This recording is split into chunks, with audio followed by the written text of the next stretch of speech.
So I was just taking a break. I'm on a super long walk around Willard Bay right now. That's been taking a few hours. And I just noticed something over here. Literally just sitting here is a $5 bill and a it just I literally just like found that, took a video of it, and that now we're here. It's just a patch sitting right here. What?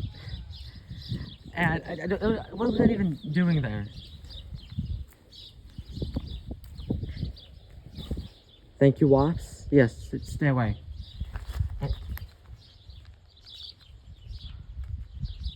Stupid bugs.